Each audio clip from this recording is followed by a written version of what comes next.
So welcome to the Zwift Run channel. We have with us Stacy Frogley. Is that correct? Stacy Frogley, is that how I pronounce it? That is correct, just like a frog. Because I already spelt your name wrong, didn't I? And have to correct it. That's all right. Every person does it. It's just the bane of my existence. Stacy is on the Zwift Run Team going to Berlin. We're going to do a series of interviews with some of the members of the Zwift Run Team, and Stacy is the first one up. So thank you very much for joining us, Stacy. Tell us a little bit about yourself, where you're from, what your running is like. Just tell us all about yourself. So, as you can probably tell from the accent, I'm from Australia, South Australia to be exact. I live fairly close to the capital city of Adelaide in South Australia, 41 years old, and I'm a high school history teacher. I'm also married to someone who likes running, not quite as much as I do, which kind of works out well because I get to do all the races and he gets to be the Sherpa with the two kids that we have. I have a son called Jonathan who's 10 and a daughter called Bridie who's 8 who are starting to really get into running as well, which is really nice. I've been a runner for about 12 years. I lost a lot of weight about 16 years ago and was looking for a way to keep off the weight and was just sort of doing the gym thing and not really enjoying it. And it was a lot of focus on what my body looked like instead of what my body could do. And then we moved just closer to the city and I thought, I might just go for a run around the block one day just to see the new neighbourhood. And then the next day I went, I might see if I can run a little bit further. And 6 weeks later I did a half marathon and was just hooked, absolutely hooked. And it hasn't really stopped at all. I ran all through my pregnancies with my children. I was actually pregnant with my son when I ran my very first marathon. So his name, Jonathan, is the Athon is because he has run a marathon with me. So, which is kind of unique and cool. And he loves that. He likes to pretend that he sort of shares my first marathon medal with me. So that's really cute. And I've also done some triathlons as well, quite a few Ironman events. And whilst I love doing triathlon as well, running is definitely my passion. It's the one thing that calms me down and takes away all the stresses that my job has. My son has autism as well, which brings with it lots of challenges. So if I'm having a bad day, or even if he's having a bad day as well, both of us often will just go for a run or hop on the treadmill and run it out. And the life world just looks so much better after you've done a run. I don't think there's anyone in the world who could actually say, I wish I hadn't done that run. So it's just amazing. And I've been on Zwift for about 6 years now. Started with the bike, and then when the Zwift Run platform came along, I said to my husband, I'd love to do the running as well. Can I get a treadmill? And he's like, no, they're so expensive. You'll never use it. It'll just sit there. It'll become one of those things you hang clothes on. And I was like, okay, I'll get a secondhand one. So I spent $500 on a secondhand treadmill and just finished about 3,000 kilometres on it before I got my beautiful new woodway treadmill, courtesy of Zwift as well. That's part of the prize of becoming on the Zwift Academy Run Team for 2022. What prompts you to keep going further then? You said you did your half marathon, then you've done a marathon. What is it in you that makes you want to keep kind of adding distance? And then you said you'd done triathlon as well, so you've obviously got something inside you that says, how far can I push myself?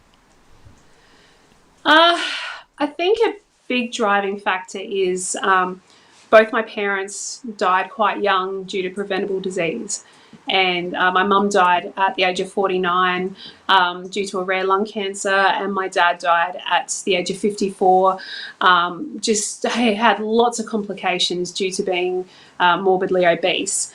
And I after sort of getting over all of that, I thought to myself, I can't end up the same way that they, and as wonderful people as they were, like they made mistakes, and I didn't want to be, in the same shoes as them when I got to that age. And so I really wanted to leave a legacy to both my children and the children that I teach, to show that, we're given our bodies for a reason. There's, especially in this day and age with the technology that we have and social media and things like that, it is so easy to live a life of convenience and jump in our car and get everywhere. And, instead of going for a walk just for the simple pleasure of it, sitting and watching Netflix. I think that's sort of the thing that's driving me, that I don't want to live a life that's sort of half-lived. I want to be able to see how far I can get and, what I can achieve. And the sense of achievement that I feel when I complete these events is, it's indescribable. It's just this feeling that I think you can only understand if you have actually completed something like this yourself, like something like a marathon or an ultra or an Ironman event. And I get a lot of people asking, why do I do these things? And, I used to just sort of shake it off and say, there's lots of different reasons. But now I say, well, why don't you give it a go? You never know. You might actually really enjoy it as well. I want to look back on my life and go, yep, I lived it pretty well, and not have too many regrets about what I wanted to do but didn't achieve because I was too scared to take those chances. You talk about your parents dying when relatively young. You had some weight problems yourself when you were younger. Is there something about having suffered in your previous life that makes you want to do this? Is there something cathartic about kind of getting rid of the past for you in this? Yeah, I definitely think there's something in that. Yeah, it's sort of like just shaking off and running away from the old me, and running towards, hopefully, is what a better version of me, a better version of what I could be as a mum, as a teacher, as a person, who hopefully will leave some sort of legacy that, people look back on and go, yeah, she wasn't a celebrity. She wasn't an athlete at the Olympics, but, she got given this in life and then dealt with it and turned it into something, hopefully. That's the aim. You talked about Jonathan liking the fact that he's called Athon after marathon. Are you getting your kids into running? Is it something that they're enthusiastic about? I mean, my kids, it's just like drawing blood from a stone. I'll admit they have their moments where they don't. They're like especially we've had a terrible winter here. It's been really wet and windy, and I'll say, let's go for a run after school. And they're like, no, it's cold. Or Mum, I want to watch Netflix. Mum wants your iPad. But if the weather's good and, they're feeling like it, I can get them out there. And the treadmill helps as well. If they can get on Zwift and, do a little bit of a jog, that really inspires them as well. So they're getting there. Like they've done they've done some Iron Kids races. They've done some small fun runs here in Adelaide. And COVID sort of put a little bit of a halt to what we could do for a while there, but now that everything's opening up, they're sort of saying, oh, can we do this with you next year and things like that. So I feel like it's making a difference. I'm rubbing off on them, hopefully. So yeah. Yeah, I mean, I think that's the thing. You're wanting to create a legacy. You're wanting to kind of correct maybe some mistakes from the past, and obviously part of that is instilling that in your children so they can carry on into the future. And I mean, it can be difficult sometimes, can't it? But I find it with my kids as well. You feel like you're doing all this because you want to help them to grow in the future. Okay, let's talk about Zwift. So you said that you joined Zwift about 6 years ago with cycling, which is exactly what I did. I joined as a cyclist and then kind of moved on to running when running started. Tell me a little bit about that. How did you come to Zwift in the first place? It was when I was training for, I think, my second half Ironman. I'd done my first half Ironman with all of my training outdoors, which was quite problematic, given that my kids, I think at the time, were 3 and 5 years old. And so I had to manage that cycling time, either really early in the morning, pitch black, full, reflective kit, the lights and all that, dodging cars, all sorts of that nonsense like that, or doing it on the weekend, which meant I was away from them for quite a bit. And it was a mate of mine who said, "Oh, there's this program you should really try. It doesn't cost that much, and you just need a trainer." So I got an old magnetic trainer, which was the worst. They're so bad. But I went, oh my gosh, this is great. I can actually ride in this virtual world, and there were people, and it was social, and it was safe. And I could get up at 4 a.m. in the morning if I needed to, and bust out 50 Ks before work and before the kids got up. And so it was just the perfect solution for me at the time, working full time, being a mum. And training for these big events was just it just made sense. And then when the running platform came on, I really wanted to get on board with it because whilst I love the area I live in, there have been some safety issues with women, particularly running. There's been a few incidences where women have been attacked while they've been running at night time.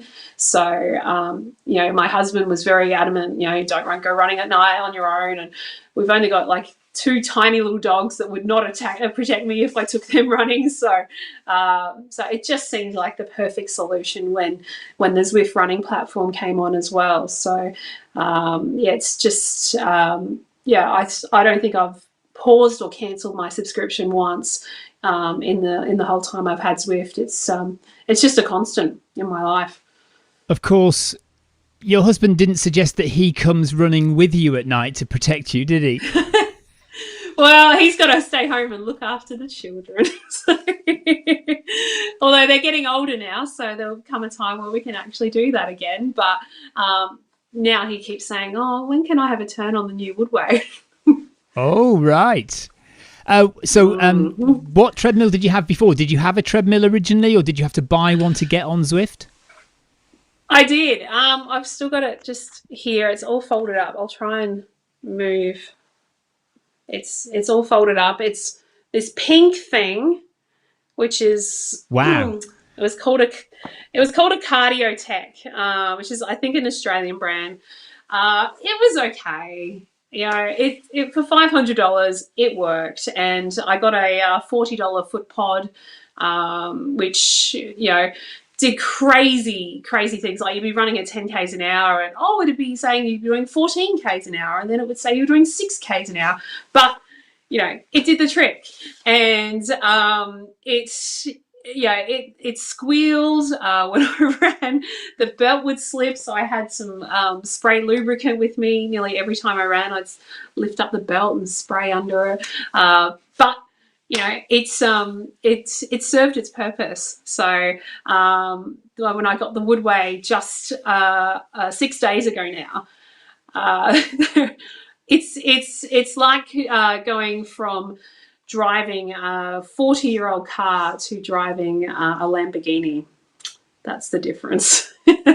Yeah, well, I guess the price is noticeably different as well, from $500 to what, $5,000, $10,000? In Australia, they cost a significant amount more. So I looked it up and went, wow. My goodness. Yeah. So, okay, tell us about the Zwift Academy then. I bet you never thought when you started that you would end up here. Tell us why you started Zwift Academy. I've done it. Well, it's I did it last year as well. Well, the aim was to finish it last year, and then I had an ultra marathon halfway through and tore my meniscus. I was about 50 k's into the race, so that put an end to actually finishing the academy then. And then this year, I was like, no, I'm going to really, really try for this. And I remember with my dodgy foot pod, it would just stop just in the middle of the sessions that we were doing, and I'm like, oh gosh, no, I don't want that to mess up my chances of getting this. So I redo the workouts. I think I did some of the workouts 5 times, just so everything looked perfect. And I just put everything into trying to put myself in the best position possible to get on the team. Didn't hear anything for a while, and then got this email late January, I think it was, that I'd sort of made it down to the 150 that were sort of proceeding. So yeah, you got down to the last few. What was it like waiting to hear if you'd made it into the six? What did you have to do for like the final round? We had to do a video of no more than 3 minutes, sort of answering all these very specific questions about why we should be on the academy, why did we use Zwift, what we could bring to Berlin, what was our uniqueness that would be a positive for the team. And I remember I had to record it on my birthday.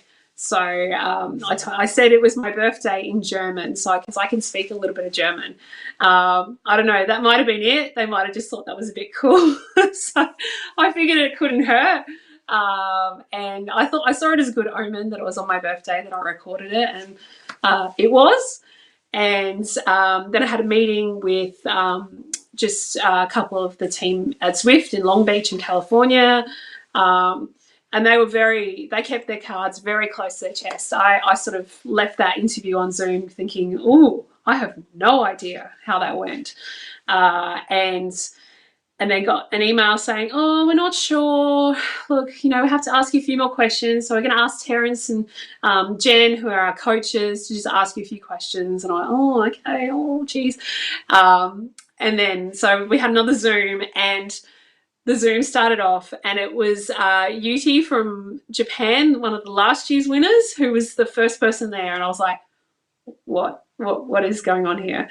And then, yeah, it started to hit me that this was actually an announcement. And oh my goodness, it was before work on the last day of term here, and it was so hard to concentrate at work. I just went to work and I was like, yep, I don't mind what you do. And I couldn't tell anyone though. It was so hard keeping that secret. So they emailed you to say, oh, we need to ask you a few more questions. And that was like a ruse, was it, basically to get you on to tell you that you made it on the team? Yeah, like that. They had obviously decided and just thought, well, we don't want to spoil the surprise.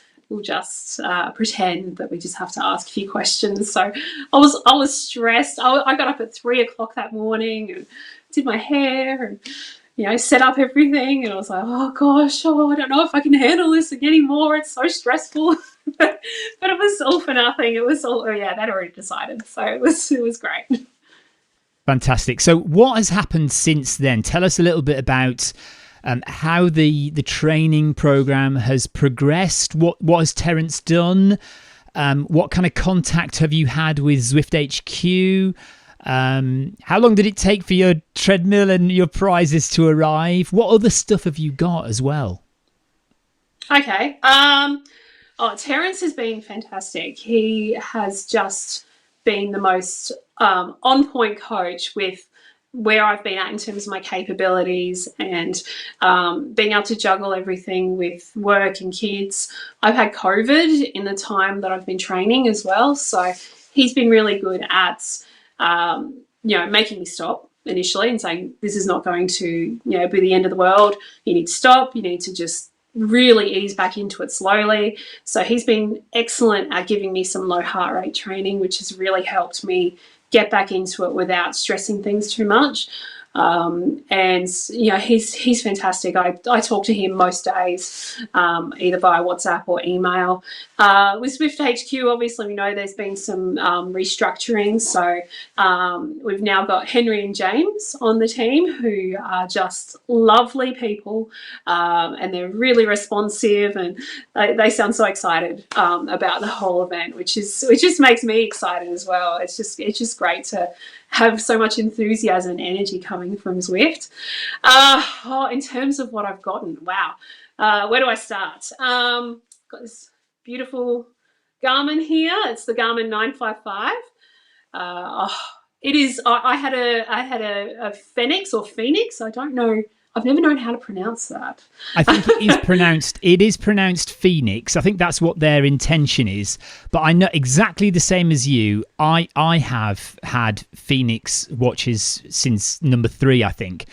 And I've always wanted to say Phoenix. It just feels right to say Phoenix, doesn't it? But yeah, I think it's Phoenix. What's an F? So yeah, but this is a million times better than a Phoenix. So I'm so happy I've gotten that.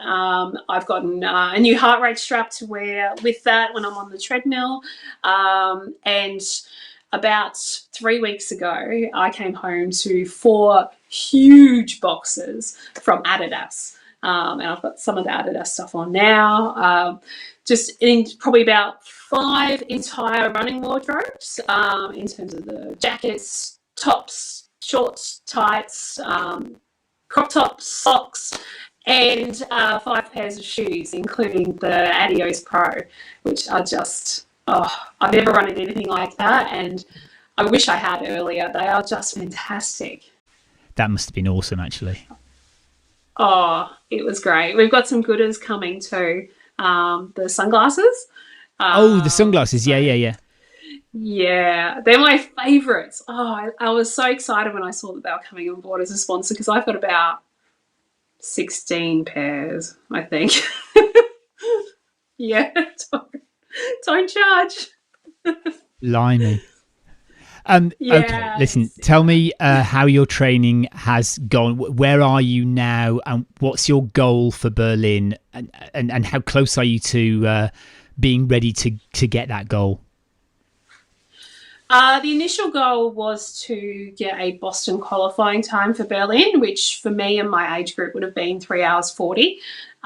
With COVID, and because I'm an asthmatic, COVID hit me quite hard.